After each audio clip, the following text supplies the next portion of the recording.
ay may nakipagagawan pa sa kanila ng mga halaman.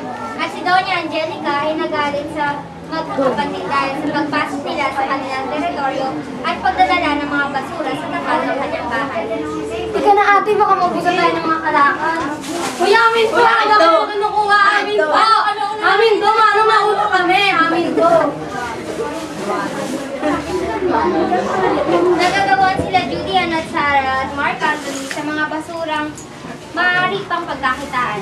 At bigla na lang nagalit si Doña Angelica. Hoy! Hoy, bata! At sino ka naman? Bakit ka pumapasok sa teritoryo ko? Mangangalakal lang po. Wala akong pakialam kung mangangalakal ka. Hindi mo ba alam pag-aari ko to? Wala akong sino mang pinapapasok dito. Hampas lupa, lumayas ka nga rito. Layas!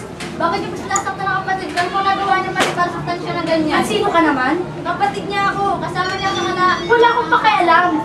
Kung gusto nyo, doon kayo mangalakal sa mga kalugar nyo. Naintindihan nyo ba? Layas! Chupi! Mas kayo dito!